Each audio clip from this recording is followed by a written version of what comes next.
하나님의 말씀 보십니다. 로마서 8장 1절, 2절 말씀 같이 보시겠습니다.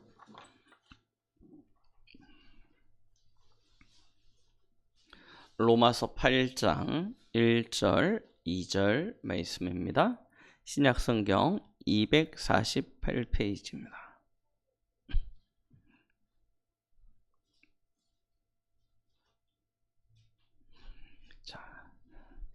찾으셨으면 같이 합독하십니다. 그러므로 이제 그리스도 예수 안에 있는 자에게는 결코 정죄함이 없나니 이는 그리스도 예수 안에 있는 생명의 성령의 법이 죄와 사망의 법에서 너를 해방하였음이라. 아멘. 오늘 말씀 제목은 참 해방자로 오신 예수 그리스도 라는 제목으로 이 시간 함께 은혜를 나누고자 합니다. 케냐 단기 사역을 마치고 오신 우리 목사님한테 연락이 왔어요. 기도해 주셔서 모든 과정이 은혜 가운데서 잘 진행되어지고 또 이렇게 잘 돌아오게 되어져서 기도해 주셔서 감사하다라고 이렇게 연락이 왔습니다. 그래서 이렇게 여러 소통을 하는 가운데 이야기를 나눴는데 참 이 사람이 가지고 있는 동기라는 게 얼마나 무섭다는 사실을 이번에 또 다시 한번 발견하게 되어졌습니다. 김영철 선교사님이 사역하고 있는 주된 선교지는 케냐의 수도인 나이로비입니다. 거기서 일주일 사역을 마치고 이제 저쪽 지방으로 내려가서 문바사라고 있는 해안 도시에 가서 거기서 작년에도 이제 집회를 하면서 렘넌트들을 우리 후대들을 좀 이렇게 수련회하는 시간을 가졌고 그때 여러 교회에서 많은 렘넌트들이 참여하기로 했는데 막상 D-Day가 되니까 얼마 안 왔어요. 그래가지고 조금 준비가 부족했나 보다 해가지고 이번에도 가가지고 이제 저기를 하는데 그 문바사라는 지역에 처음 이제 김영철 선교사님하고 연결되어져서 사역했던 사역자가 한 명 있어요. 현지인 사역자가 있는데 이 사람이 교회도 좀 열악하고 이 장소도 되게 좀 열악해요. 이 양철 깡통 교회입니다. 그래서 더울 때는 한없이 달궈져가지고 덥고요. 비가 오면 그 양철 지붕에 비 떨어지는 소리 들어보셨습니까? 땅땅땅땅땅땅땅. 근데 문바사가 해안 도시여가지고요. 비가 자주 오거든요. 비가 오면 말씀을 못 듣겠어요. 막 너무 땅땅땅 소리가 나니까 콩 볶는 소리 막 떨어지니까. 그래서 조금 아이들이 많이 있는 교회에 좀 이렇게 시스템이 갖춰져 있는 교회로 장소를 옮겼습니다. 옮겨서 올해는 이제 여기서 하자 해가지고 미리 가서 예비 사역도 하고 준비도 하고 다 해서 교회별로 이제 훈련되어진 아이들 몇 명씩 할당을 다 해서 몇 명이 모여라 딱 한 거예요. 그런데 원래 여기서 했는데 이쪽으로 옮겼잖아요. 여기 있었던 사역자가 수련회 하기 며칠 전에 그 지역에 있는 사역자들한테 다 전화를 돌린 거예요. 수련회 취소됐다고. 취소됐다. 그래서 없어졌으니까 오지 마라. 이렇게 한 거예요. 그래가지고 이번에 이제 수련하려고 딱 팀이 도착을 했는데 반도 안 왔어요. 아이들이. 왜 그러냐 하고 조사를 해봤더니 이쪽에 있는 사역자가 그렇게 일을 해놓은 거예요. 그 이야기를 딱 하면서 이제 선교사님이 막 화가 나셨죠. 왜 그러냐 막 이제 그랬는데 보니까 뭐 때문에 그런 거예요? 여기서 여기로 옮긴 게 기분 나쁜 거예요. 기분 나빠서 그걸 한 거예요. 그래서 야, 참 이게 우리가 진짜 복음, 진짜 세계복음화 그것 때문에 한다 하는데도 뭐가 안 없어져요? 내 안에 있는 동기, 내 안에 있는 이 야망, 그죠? 이게 없어지지가 않는 거예요. 그 얘기 들으면서 문바사란 저희가 이제 작년에 했고 올해 했으면 어느 정도 틀이 준비되어졌겠구나. 그럼 내년에 이제 제가 들어가서 또 할 때는 이제 새로운 개척지로 가야겠구나 해서 이제 계획을 했는데 아마 거기서 몇 년을 더해서 다져놔야 되지 않을까, 그렇게 이제 방향을 잡게 되었는데요. 과정이라고 생각을 하고요. 중요한 건 뭐냐면 진짜 제자가 일어나야 된다는 거예요. 동기 가지고 뭔가 자기 것을 이루기 위하여 하는 사람들 말고요. 진짜 복음 가진, 언약 가진, 세계 복음화를 위하여 함께 할 수 있는 그와 같은 일꾼과 제자들이 전 세계에 세워져야 되겠죠. 물론 우리가 살고 있는, 우리에게 허락하신 이 강북 현장도 마찬가지고요. 그러면 어떤 사람이냐? 우리가 지난주에는 요한복음 14장 6절, 사실은 우리의 유일한 길 되신 예수 그리스도라고 했지만 참 선지자 되신 그리스도에 대해서 말씀드렸잖아요. 그 그리스도의 비밀을 가진 사람. 오늘 우리가 로마서 8장 2절, 참 해방자입니다. 우리의 매이고 갇힌 운명을 해방할 수 있는 유일한 참 해방자, 참 제사장 되신 예수 그리스도. 그리고 사단이 지금 세상을 장악하여 공중권세를 가지고 세상 풍조를 만들어내서 사람들을 그 틀린 길로, 잘못된 길로 계속 이끌어가고 있지 않습니까? 그래서 사단의 일을 멸하신 참 왕 되신 그리스도, 이 그리스도의 비밀을 가지고 누리고 그 그리스도만을 전달할 제자, 그와 같은 제자가 현장의 구석구석마다 일어나야 되겠죠. 그래야 이 세상이 바르게 회복되어집니다. 그리고 이 땅이 다시 하나님의 것으로 회복되어지는 축복을 누릴 수 있게 되어질 것입니다. 오늘 왜 우리에게 참 해방자가 필요합니까? 왜 우리에게 참 제사장 되신 예수 그리스도가 필요합니까? 우리는 여기에 대한 분명한 이유와 답을 가지고 있어야 됩니다. 성경은 아예 선포하셨어요. 야, 그럴지도 몰라, 장차 그렇게 될 수도 있으니까 조심해 하는 게 아니고요. 아예 법적으로 선고하셨습니다. 무엇을 선고하셨냐? 지금 사람들이 벗어날 수 없는, 그 멸망당할 수밖에 없는 운명에 갇혀 있다라고 선고하신 거예요. 왜 그러냐? 창세기 3장 1절로 6절의 그 사건 때문입니다. 아담과 하와가 하나님의 언약을 놓치고 그 결과 하나님을 떠난 거죠. 그것을 보고 죄라고 이야기합니다. 이 죄로 말미암아 모든 사람은 벗어날 수 없는 운명과 팔자에 갇히게 되어졌는데, 그 운명과 팔자가 어떤 상태냐면 에베소서 2장 2절로 3절 말씀처럼 공중권세 잡은 자를 따를 수밖에 없는 마귀의 자녀입니다. 그러니까 세상 풍조를 따라갈 수밖에 없고 그 결과는 본질상 진노의 자녀이었더니, 본질상 진노의 자녀예요. 사람들은 참 열심히 살아갑니다. 얼마나 열심히 사는지 모릅니다. 그런데 그 열심히 사는 결과가 저주요, 재앙이요, 하나님의 진노 가운데 있다. 이것이 얼마나 참 안타깝고 불행합니까? 우리는 이 사실을 정확히 볼 수 있어야 되는 것이죠. 왜 그처럼 연결되어지냐? 자, 로마서 5장 12절에 뭐라고 기록되어져 있냐면요, 그러므로 한 사람으로 말미암아 죄가 세상에 들어왔고 죄로 말미암아 사망이 들어왔나니 이와 같이 모든 사람이 죄를 지었으므로 사망이 모든 사람에게 이르렀느니라 라고 말씀하고 계십니다. 한 사람이 누굽니까?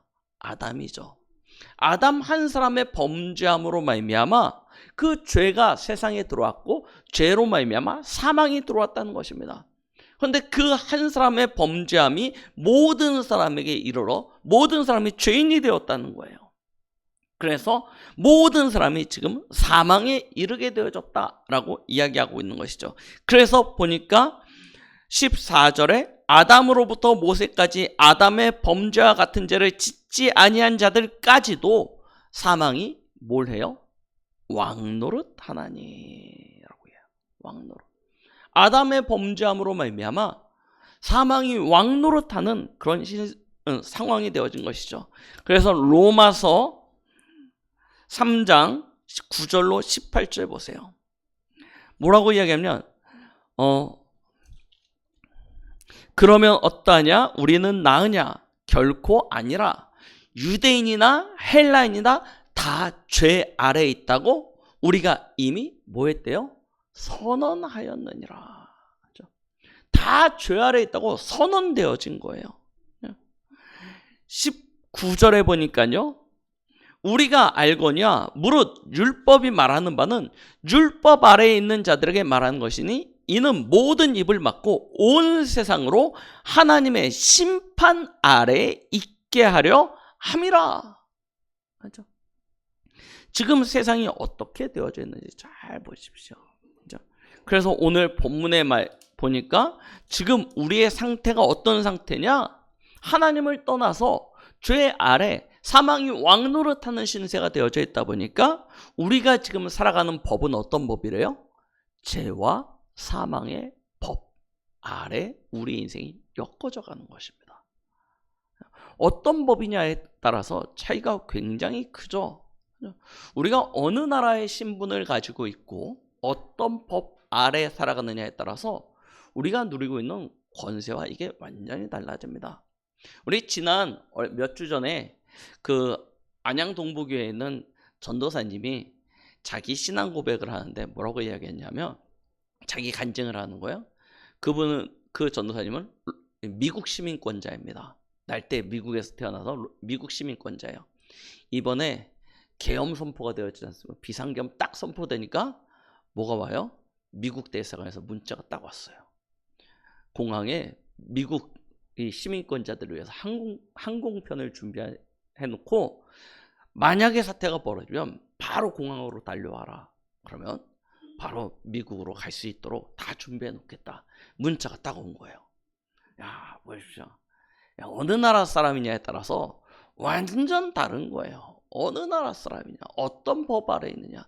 분명히 피부색도 한국 사람이고 말도 한국말을 쓰고 먹고 자고 생활 양식도 다 한국인데 그의 신분이 어디에 있어요? 미국 시민권자예요. 그러니까 똑같은 비상계엄 시국이 되어졌는데 어떤 사람은 어떻게 하고 있는데 어떤 나라는 이미 그것을 대처할 수 있는 준비를 쫙 해놓고 오기만 하면 우리가 다 보호해 주겠다. 이렇게 되는 거죠.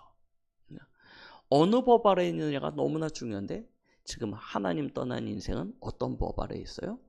죄와 사망의 법 아래 인생이 엮어져 가는 것입니다.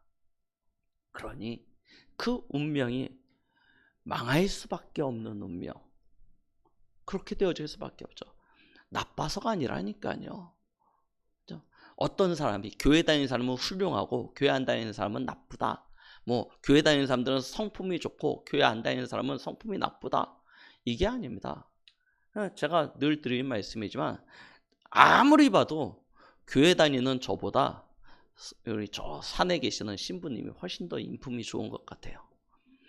신부님들이 훨씬 더 저보다 됨됨이도 그렇고 훨씬 더 좋은 것 같습니다. 그런데 그것과는 하등 상관이 없는 거예요. 어느 법 아래 매여 있냐는 거예요. 그렇죠? 죄와 사망의 법 아래 있는 사람은 그 신분과 배경이 마귀 자녀고 지옥 배경입니다. 이게 지금 그 사람이 있는 현 위치예요. 그렇죠? 현 주소입니다. 그러니까 어떻게 되겠습니까? 그가 하는 모든 삶의 결과는 마귀에게 속한 인생이 되어지는 거예요. 누구를 기쁘게 하냐? 하나님을 기쁘게 하겠습니까? 아니죠. 마귀를 기쁘게 하는 인생이 되겠죠. 본인이 원해서가 아니라니까. 그럴 수밖에 없는 신분이고 그럴 수밖에 없는 배경이고 그럴 수밖에 없는 운명인 거예요. 자, 아무리 자신이 나를 위하여 뭐 세상을 위하여 라고 이야기해도 결국 그 결과는 마귀에게 쓰임받게 되어져 있는 것입니다. 그러니까요, 그 인생은요 저주와 재앙이 오는데 어떻게 와요? 출애굽기 20장 4절로 5절 말씀처럼 아비로부터 아들에 이르기까지 3, 4대 저주와 재앙이 올 수밖에 없죠. 벗어날 수 없습니다. 그죠? 네. 저를 보는 분들마다 다 그렇게 얘기해요. 여기가 점점 빈다고. 얘가 점점 빈다고. 왜 그러냐고. 관리 좀 하라고. 벗어날 수 없습니다. 왜 그러냐? 저희 아버지가 여기가 없으세요. 맞아. 어쩔 수 없어요. 유전적인 것은 어쩔 수 없습니다. 내가 하기 싫다고, 내가 하고 싶다고 되어지는 게 아니고 흘러내려오는 게 있다니까요. 전달되어지는 것이 있습니다. 왜 집안에 어떤 병력이 있습니까? 어떤 특이한 체질이 왜 집안에 왜 대물림 되어집니까? 그건 막을 수가 없는 거예요. 그렇죠? 그렇게 오게 되어져 있는 것입니다. 하나님 떠난 인생은 출애굽기 20장 4절로 5절 말씀 아비로부터 아들에까지 3, 4대 저주, 재앙이라고 분명히 말씀하고 있습니다. 그러니 인생이 어떻게 살아가게 되어지냐? 수고하고 무거운 짐진 인생으로 갈 수밖에 없는 것이죠. 아무리 노력하고 아무리 열심히 몸부림쳐도 아까 1부 때 말씀드렸죠. 사다리 타고 올라가는 인생이에요. 근데 계속 올라가면 좋겠는데 한 발자국 두 발자국 전진했다가 다시 한 발자국 두 발자국 뒤로 내려오고 또 다시 한 발자국 두 발자국 올라가다 한 발자국 두 발자국 뒤로 내려오고 평생 그렇게 오르락 내리락 하는데 전진이 안 되어져요. 그런데 그렇게라도 하지 않으면 살 수 없잖아요. 계속 노력합니다. 계속 수고합니다. 그죠? 그러니 인생이 얼마나 답답합니까? 인생이 얼마나 수고롭습니까? 아무리 몸부림쳐도 안 되니까요. 한계를 딱 맞아야겠는데 이 한계를 뛰어넘을 수 있는 그 방법이 없어요. 돌파할 수 있는 힘이 없어요. 그러니 그 수고하고 무거운 짐이 나 혼자 가지고 아무도 모르게 나 혼자 짊어지고 가면 되겠지라고 생각하지만 표시가 나게 되어져 있죠. 표시 날 수밖에 없습니다. 어느 분이 그렇게 이야기를 하더라고요. 왜 남편들이 집에 오면 핸드폰만 쳐다보고 있고, 맞죠? 소파에 누워가지고 들어누워서 텔레비전만 보고 있고 왜 그런 줄 아냐? 라고 이야기하더라고요. 원래 옛날 그 선사시대 때부터 남자들이 바깥에 나가서 막 일을 하고 막 저거 하다 보면 딱 부족에 돌아오면 불 펴놓고 불멍하고 있대요. 이렇게 멍하니 가만히 있대요. 그게 쉬는 거래요. 네, 그렇게 쉰대요. 그런 상태가 지금 와서 뭘로 쉬냐면 불멍을 집에서 모닥불 펴놓고 못 있으니까 TV 보면서 멍 때리고 있고 보는 것도 아니야. 저희 아버지도 그러거든요. 안 보는데 끄면 왜 끄냐고 막 뭐라 그래. 분명히 안 보거든요. 보다가 이렇게 잠드셔. 우리가 조용히 딱 끄면 아버지가 왜 보는데 끄냐고 막 그래. 그게 뭐 하는 거냐면 그냥 쉬는 거래요. 무슨 얘기냐? 그게 진짜 쉬는 게 아니죠. 맞아. 인생에 수고하고 무거운 짐 나는 나 혼자 지고 나 혼자 감당하면 되겠지. 나 혼자 견디면 되겠지. 그런데 그렇게 나타나지는 거예요. 그렇죠? 어떤 형식으로 나타나지는가? 어떤 분은 어디 가서 뭘 사야 돼. 그렇죠? 힘들고 어려울 때마다 카드 들고 가가지고 어디 가서 뭐라도 긁어야지 이게 스트레스가 해소되는 분은 있고 어떤 분은 어디 가서 뭐 먹어야 돼. 그래서 막 여기저기 맛있는 집 찾아다니는 분도 있고 어떤 분은 말 그대로 저 산에 가서 바다에 가서 멍하고 있어야 돼요. 그래서 텐트 짊어지고 막 가가지고 여러분 캠핑하는데 장비가 얼마나 많이 필요하고 얼마나 수고가 많이 듭니까? 그런데 그렇게 해야 되는 거예요. 안 그러면 안 되는 상태인 거죠. 나는 괜찮아. 나는 아무렇지도 않아. 근데 아무렇지도 않은 게 아니고 이미 그런 상태가 되어져 있는 거예요. 인생에 기쁨이 있습니까? 행복이 있습니까? 즐거움이 있습니까? 평안이 있습니까? 이게 이제 하나 둘 쌓이다 보면 어떻게 나타나져요? 몸에 어떠한 연약한 부분에 증상으로 나타나지게 되는 것입니다. 그게 마음과 생각에 병이 드는 경우도 있고 더 나아가서는 정신적인 문제가 오는 경우도 있고 영적인 문제가 오는 경우도 있고요. 육신이 약한 분들은 육신의 어떤 한 부분으로 나타나지게 되는데, 문제는 세상의 병력으로 어떤 의학으로 판단할 수 없는 부분들도 있게 되어지는 거예요. 왜냐하면 이미 마음과 생각, 그 영혼으로부터 자라온 병이기 때문에 아무리 약을 먹고 아무리 가서 진료를 받고 아무리 입원을 해도 안 되는 상태.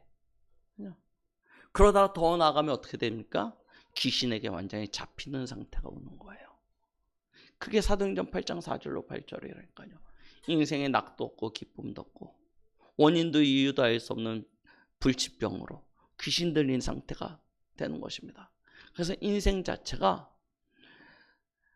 즐겁고 행복하고 누리는 것이 아니라 견디고 참고 인내하는 인생이 되어지는 것입니다. 사는 게 행복하지 않죠. 즐겁지 않아요. 그렇죠?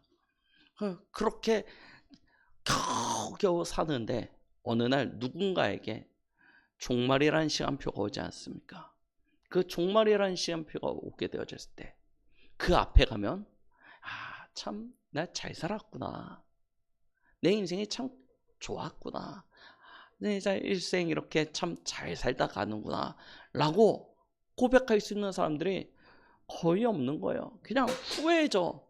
나는 무엇 하다가 내가 지금 이 순간까지 뭘 하다가 살아왔는지, 왜 이렇게 살다가 가는지, 이런 후회로 인생이 계속 점철되어지고, 그리고 어느 날 숨이 끊어지는 순간에는 정신 차리고 보면 어디 있어요? 하나님의 심판자, 그 심판의 자리에 서게 되는 것입니다. 그런데 내가 뭘 잘못했습니까? 그렇죠? 모든 사람들이 그렇게 얘기했고요. 내가 뭘 잘못했습니까? 가족을 위하여, 어떤 사회를 위하여 열심히 살아온 것밖에 없는데 뭘 잘못했길래 내가 지옥 가야 됩니까? 내가 이렇게 무서운 형벌을 받아야 됩니까? 하나님 앞에 아무리 따지고 아무리 원망을 해도 어쩔 수 없어요. 어디 가요? 지옥 갈 수밖에 없어요. 왜요? 신분과 배경이, 그를 사로잡고 있는 법이 죄로 인하여 사망이 왕노릇하는 법이에요. 그러니 어딜 가냐? 지옥 갈 수밖에 없는 거예요. 아무리 인생을 살아가면서 선행을 많이 하고 마더 테라사처럼 아무리 없는 사람들을 위하여, 가난한 사람들을 위하여 자기의 모든 것을 들여서, 생명조차 들여서 헌신한다 할지라도 신분과 배경이, 그가 속한 법이 그와 같기 때문에 지옥 갈 수밖에 없는 거예요. 더 안타까운 건 이게 영향력을 미치잖아요. 그래서 복음 없이 성공한 사람, 복음 없이 선행을 베풀고 세상에서 의롭다는 인생이 얼마나 불쌍한 인생인 줄 아십니까?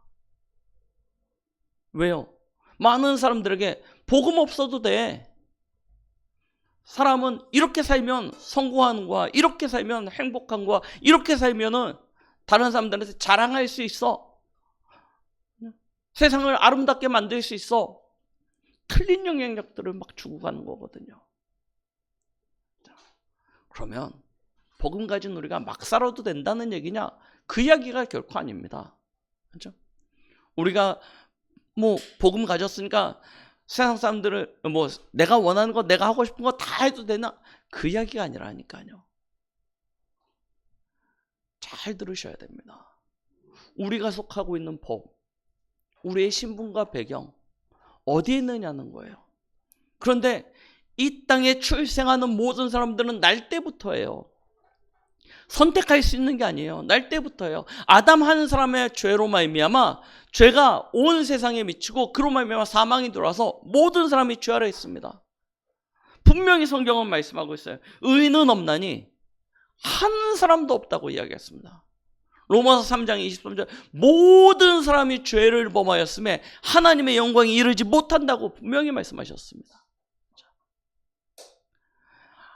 하나님을 떠난 인생은 영적인 지식 다 가려져 가지고요, 하나님을 알 수도 없고 하나님을 만날 수도 없는 상태예요. 그 속에 있다 보니까요, 잘해서 잘못해서가 아니고 그와 같이 멸망할 수밖에 없게 되어져 있다니까요. 우리 주위에 있는 사람들을 보십시오. 여러분, 훌륭한 사람도 있습니다. 그렇죠? 나보다 훨씬 더 나은 사람들도 있습니다. 세상에서는 그런 사람들을 보면 법 없이도 살 사람이라고 이야기합니다. 그렇죠?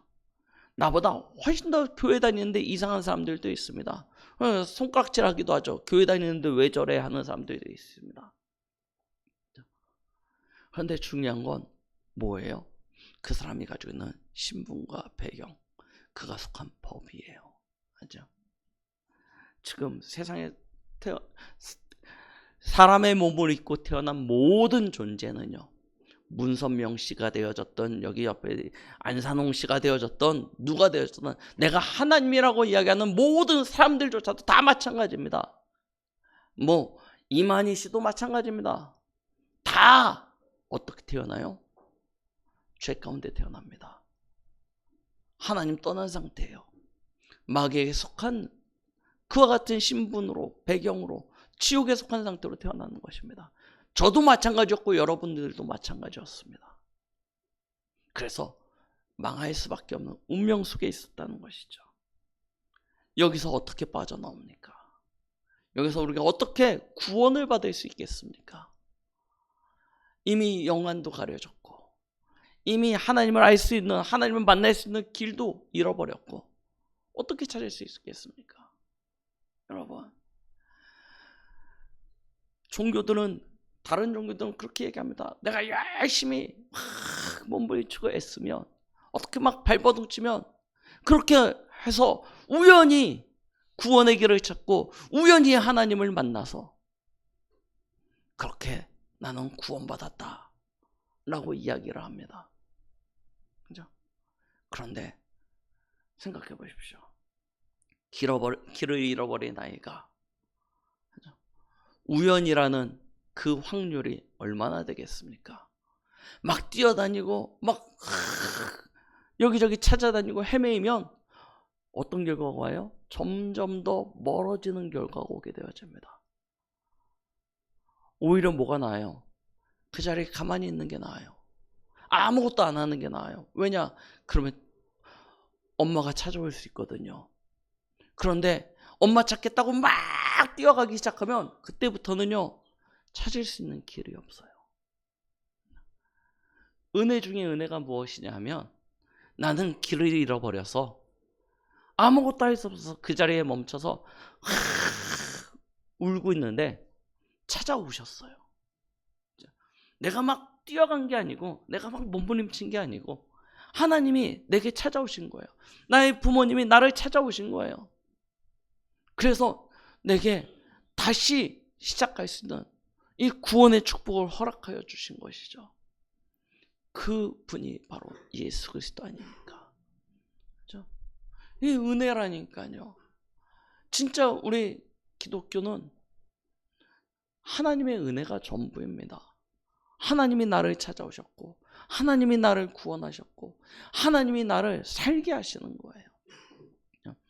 그 그리스도, 그가 십자가에서 우리 인생의 모든 문제를 다 감당하신 것 아닙니까? 하나님이 자신의 그 영광을 다 버리시고 죄인의 모습으로 이 땅에 오셔서 우리가 감당해야 될 그 모든 저주와 재앙과 사망, 그걸 감당하시기 위해서 온갖 조롱과 멸시와 아픔을 다 겪으시고 십자가에서 우리의 모든 죄의 짐을 담당하시고 피 흘려서 돌아가실 때, 우리의 신분, 우리의 모든 배경, 우리를 지탱하고는 우리를 살려고 하는 그 법, 이게 완전히 바뀌어지는 거예요. 어떻게요? 생명의 성령의 법이 죄와 사망의 법에서 너를 해방하였습니다. 그러니까 보세요. 로마서 8장 2절 1절을 보니까 이제 그리스도 예수 안에 있는 자에게는 뭐가 없어요? 결코 정죄함이 없나니. 아멘. 그죠? 얼마나 감사합니까? 죄와 사망의 법 아래 있었을 때는 나는 정죄받을 수밖에 없었던 존재예요. 그런데 생명의 성령의 법 안으로 들어가니까 이제 뭐가 없어요? 정죄함이 없나니 하나님이요 우리를 정죄치 않으시겠다는 거예요. 왜 그렇습니까? 로마서 3장 25절에 보니까 이렇게 말씀하고 계십니다. 맞죠? 예수를 하나님이 그의 피로써 믿음으로 말미암는 화목제물로 세우셨으니, 예수 그리스도의 피가 하나님과 우리 사이에 화목제물이 되어졌다는 거예요. 이는 하나님께서 길이 참으시는 중에 전에 지은 죄를 간과하심으로 자기의 의로움을 나타내려 하심이라. 우리의 죄를 하나님께서 간과하시고 하나님의 의를 나타내신다는 거예요. 맞죠? 그래서 곧 이때에 자기의 의로움을 나타내서 자기도 의로우시며 또한 예수 믿는 자를 의롭다 하려 하심이라. 화목제물 대신 예수 그리스도를 믿는 자를 하나님이 의롭다 하시는 거예요. 행위로 말미암아 의롭다함을 얻는 것이 아니고 하나님이 예수 그리스도의 피를 믿는 자, 그 믿음을 보고 의롭다라고 하나님께서 말씀하시겠다는 것이죠. 그가 십자가에서 화목제물이 되어주심으로 말미암아 우리는 하나님 앞에 의롭다함을 얻게 되어진 줄 믿으시기 바랍니다. 그래서 로마서 4장이 이야기하는 거예요. 아브라함이 의롭다함을 받은 것이 행위로냐? 아니다. 믿음으로다 라고 이야기하는 거예요.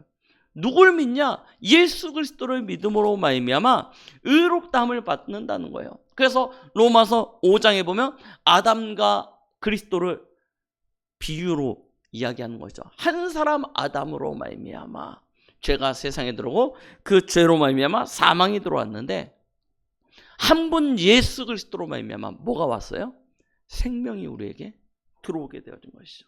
그래서 요한복음 5장 24절에 보니까 뭐라고 해요? 예수 그리스도를 믿는 자는 이미 생명을 얻었고 해요. 그렇죠? 생명을 얻었다는 거예요. 사망에 이르지 아니한다라고 분명히 말씀하고 있어요. 그래서 사망에서 생명으로 옮겼느니라. 하나님이 그리스도 예수를 통해서 우리에게 어떤 복을 주셨는지 보시기 바랍니다. 로마서 5장 16절 17절입니다. 또 이 선물은 범죄한 한 사람으로 말미암은 것과 같이 아니하니 심판은 한 사람으로 말미암아 정죄에 이르렀으나 은사는 많은 범죄로 말미암아 의롭다 하심의 이름이니라. 한 사람의 범죄로 말미암아 사망이 그 한 사람을 통하여 왕노릇하였은즉 더욱 은혜와 의의 선물을 넘치게 받은 자들은 한 분 예수 그리스도를 통하여 생명 안에서 왕노릇하느니라. 예수 그리스도를 믿는 자들은 생명 안에서 왕노릇하느니라. 여러분 기억하시기 바랍니다. 우리는 그리스도 예수 안에서 생명을 얻었고 생명 얻은 우리는 그 생명으로 말미암아 왕노릇하게 되어지는 그런 축복을 얻게 되어질 것입니다. 로마서 6장 6절로 7절입니다. 우리가 알거니와 우리 옛사람이 예수와 함께 십자가에 못 박힌 것은 죄의 몸이 죽어 다시는 우리가 죄에게 종노릇하지 아니하려 함이니 이는 죽은 자가 죄에서 벗어나 의롭다 하심을 얻었음이라 라고 말씀하고 계십니다. 어떻게 우리가 의롭다함을 얻었다고요? 그리스도로 말미암아 우리는 죽었다는 거예요. 우리의 옛사람은 죄와 사망의 법에 매여 있었던 우리의 옛사람은 그리스도의 십자가의 죽으심과 함께 죽어버렸어요. 그래서 우리는 이미 죽어버린 존재이기 때문에 우리의 죄는 도말되어졌죠. 싹 사라진 것입니다. 그리고 이제 그리스도와 함께 살아난 우리는 그리스도와 함께 의롭다함을 얻게 되어지는 그런 축복을 받게 되어졌다는 것을 성경은 우리에게 말씀하고 계시는 거예요. 그렇기 때문에 뭐가 없다요? 정죄함이 없다라고 말씀하고 계시는 것이죠. 그렇죠? 끝난 것입니다. 여러분, 여러분들의 과거의 상태, 저주와 재앙받을 수밖에 없는 그 운명의 상태, 예수 그리스도를 믿는 그 순간 끝나버렸어요. 이제 우리는 생명의 성령의 법 안에 들어와 버렸습니다. 신분이 바뀌었고 배경이 바뀌었어요. 우리의 신분이 어떻게 바뀝니까? 예수 그리스도를 믿는 자는 하나님의 자녀가 되어졌죠. 그 배경이 어디가 되어집니까? 지옥이 아닙니다. 하나님의 자녀는 천국 배경 누리면서 살아갑니다. 그래서 법이 달라요. 생명의 성령의 법입니다. 그래서 성경은 그와 같은 존재를 뭐라고 얘기하냐면 복이 있다라고 이야기하는 것입니다. 저희를 복의 근원, 이전 버전의 성경에서 복의 근원이라고 얘기했고요. 너는 복이 될지라 라고 말씀하고 계시는 것입니다. 이것은 바뀌어진 우리의 운명입니다. 죄와 사망의 법 아래 있었던 운명이 아니고 이제 생명의 성령의 법 안에 있는 운명인 거예요. 그러니까 완전히 달라지는 것이죠. 지금의 나의 모습이 이전과 별반 다를 바 없는 모습이다 할지라도 우리의 그 본질 자체는, 우리의 존재 자체는 완전히 변화되어진 것입니다. 그래서 성경은 우리에게 이렇게 말씀하고 계시는 거예요. 로마서 8장 9절 말씀입니다. 너희 속에 하나님의 영이 거하시면 너희가 육체에 있지 아니하고 영에 있나니 누구든지 그리스도의 영이 없으면 그리스도의 사람이 아니니라 라고 말씀하고 계십니다. 보세요. 우리 안에 하나님의 영이 거하시는 거예요. 그러면 우리가 어디에 속하지 않는다고요? 육체에 속하지 아니하고 영에 속하는 자. 그런데 우리의 안에는 이미 하나님이 성전 삼고 그의 영으로 함께하고 계시지 않습니까? 그럼 우리는 어떤 존재예요? 하나님의 사람이 되어진 거예요. 그리스도의 사람이 되어진 그런 사람을 로마서 8장 14절로 17절에 보니까 이렇게 말씀하시죠. 무릇 하나님의 영으로 인도받는 사람은 곧 하나님의 아들이라 라고 말씀하십니다. 너희는 다시 무서워하는 종의 영을 받지 아니하고 양자의 영을 받았으므로 우리가 아빠 아버지라 부르짖느니라. 하나님의 영을 가진 우리는 하나님을 아빠 아버지로 부를 수 있는 거예요. 그래서 그걸 내가 그렇게 주장하는 것이 아니고 16절 보니까 성령이 친히 우리 영과 더불어 우리가 하나님의 자녀인 것을 증언하신다라고 말씀하고 계시는 것입니다. 그래서 17절에 자녀이면 또한 상속자 곧 하나님의 상속자요 그리스도와 함께한 상속자이니. 우리는 하나님의 상속자의 축복을 받게 되어진 것이죠. 이런 사람은 그와 함께 영광을 받게 하여 고난도 함께 받아야 할 것이라고 말씀하고 계십니다. 고난도 함께 해요. 그런데 고난? 이건 받기 싫은데. 영광은 받고 싶지만 고난? 이건 받기 싫은데? 라고 생각하시죠. 그런데 뭐라고 말씀하십니까? 28절에 보니까 우리가 알거니와 하나님을 사랑하는 자 곧 그의 뜻대로 부르심을 입은 자들에게는 모든 것이 합력하여 선을 이루느니라. 우리가 고난을 받기 위하여 고난을 받는 게 아니라 하나님의 영광을 받기 위하여 모두 받아요? 고난도 받아야 하는데 그럼 뭘 받으려고 하는 거예요? 하나님의 영광을 받으려고. 그래서 뭐라고 하냐? 모든 것이 합력하여 선을 이루느니라. 그러니까 고난이 온다고 무서워하지 마십시오. 주저하지 마십시오. 고난 오면 뭐가 같이 와요? 하나님의 영광이 우리에게 임하는 거예요. 그래서 고난을 통해서 하나님께서 하나님의 영광을 주실 것이기 때문에 모든 것이 합력하여 선을 이룬다라고 분명히 말씀하고 계십니다. 그래서 속지 마십시오. 현실 앞에 사람 앞에 속지 마세요. 31절부터 39절 말씀 집에 가서 읽어보시기 바랍니다. 너무 길어서 이거는 집에 가서 읽어보시고 뭐라고 말씀하십니까? 결국은 이렇게 말씀하세요. 어떤 것도 우리 주 그리스도 예수 안에 있는 하나님의 사랑에서 끊을 수 없느니라. 아멘. 예수 그리스도의 이름이 얼마나 위대하고 큰 이름인지 모릅니다. 우리는 그 이름으로 말미암아 운명이 완전히 바뀌어진 거예요. 그래서 참 해방자라고 말씀드리는 것이고 그가 우리의 운명을 바꾼 우리의 죄와 저주를 말미암아 운명을 해방시킨 참 제사장이라고 말씀드리는 것입니다. 우리는 그 그리스도를 항상 매사에 누리시면서 그 안에서 오늘도 내일도 충만한 그런 은혜가 있길 예수 그리스도의 이름으로 축복드리겠습니다. 기도합니다. 하나님 아버지 감사드립니다. 우리 인생에 찾아오신 참 해방자요, 참 제사장 되신 예수 그리스도, 그를 통하여 우리가 얻게 되어진 생명과 그 성령의 법 안에서 하나님이 우리에게 한량없이 베풀어 주시는 그 큰 사랑을 누리며 우리도 이 세상 가운데 제사장적 사명을 감당하여 많은 이들이 묶이고 매인 그 죄와 사망의 법, 그 운명에서 그들을 해방시키는 전도자의 일을 감당키에 부족함이 없게 하여 주시옵소서. 예수 그리스도의 이름으로 기도드렸습니다. 아멘.